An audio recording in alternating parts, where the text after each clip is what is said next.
कभी सोचा है कि किसी देश की इकोनॉमी की सेहत को कैसे जांचा जाता है? इसे ना एक मरीज की तरह समझिए, जिसकी हेल्थ पर लगातार नजर रखनी पड़ती है और उसे सेहतमंद रखने के लिए उसके वाइटल्स मतलब जो जरूरी संकेत हैं, उन्हें समझना बहुत जरूरी है। तो सवाल यही उठता है कि आखिर किसी इकोनॉमी की नब्ज पकड़ी कैसे जाती है। वो कौन से डायग्नोस्टिक टूल्स हैं जिनसे पता चलता है कि सब कुछ ठीक ठाक है या कहीं कोई गड़बड़ है। चलिए आज इन्हीं की पड़ताल करते हैं। तो हमारी पहली जांच रिपोर्ट या कह लीजिए पहला टेस्ट है देश का वित्तीय विवरण, जिसे इकोनॉमिक्स की भाषा में कहते हैं बैलेंस ऑफ पेमेंट्स या बीओपी। ये असल में दुनिया के साथ देश के सारे फाइनेंशियल लेन देन का एक पूरा कच्चा चिट्ठा है। हाँ, तो ये जो चार्ट है इसे एक डिटेल्ड ब्लड टेस्ट रिपोर्ट की तरह समझिए।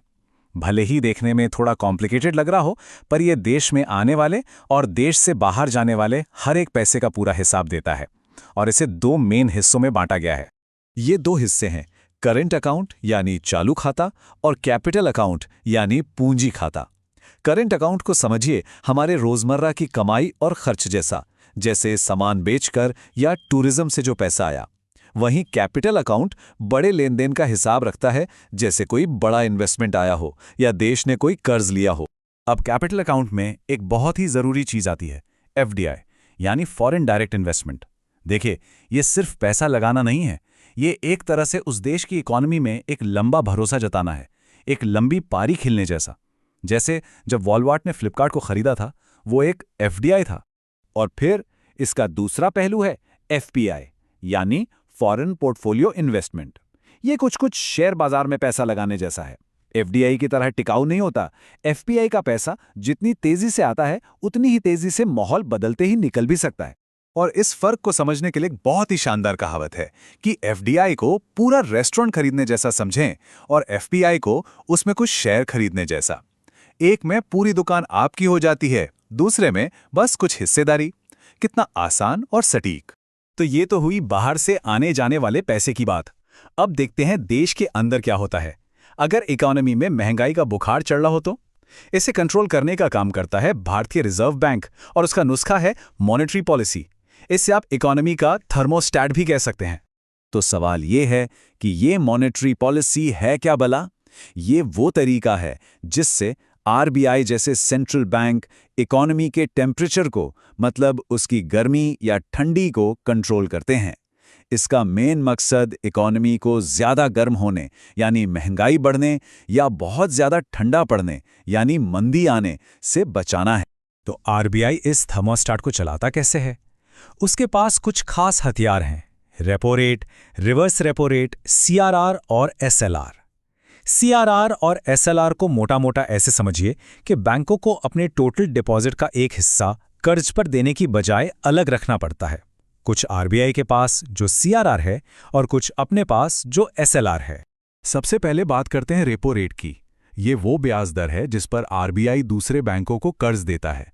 जब आरबीआई को बाजार में पैसों का फ्लो बढ़ाना होता है तो वो इस रेट को कम कर देता है, ताकि बैंक सस्ते में लोन लें और आगे हमें भी सस्ते में लोन दें।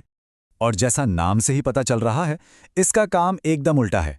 रिवर्स रेपो रेट ये वो ब्याज दर है जो आरबीआई बैंकों को उनका पैसा अपने पास जमा करने पर देता है। जब आरबीआई को बाजार से पैसा खींचना होता है तो वो इस रेट को बढ़ा देता है, ताकि बैंक ज्यादा मुनाफे के लिए अपना पैसा आरबीआई के पास जमा कर दें। तो सीधा सा हिसाब ये है, जब महंगाई बढ़ रही हो तो आरबीआई दरें बढ़ाकर पैसों का फ्लो मुश्किल कर देता है, और जब ग्रोथ को रफ्तार देनी हो तो वो दरें घटाकर लोन लेना और खर्च करना आसान बना देता है। एक बहुत ही सधा हुआ संतुलन का खेल है ये। चलिए अब अपने आखिरी टेस्ट पर चलते हैं। ये इकोनॉमी की बाहरी ताकत या कह लीजिए फिटनेस को मापता है। ये एक्सचेंज रेट से जुड़ा है, लेकिन कहानी में एक दिलचस्प मोड़ है। हम सब अक्सर सुनते हैं कि $1 80 या 85 रुपए का हो गया, लेकिन यहां एक मजेदार बात है। भारतीय रुपए के मुकाबले अमेरिकी डॉलर का नियर 73 है। तो ये 73 का आंकड़ा आखिर कहना क्या चाहता है? ये एक नॉर्मल एक्सचेंज रेट से कहीं ज्यादा गहरी बात बताता है।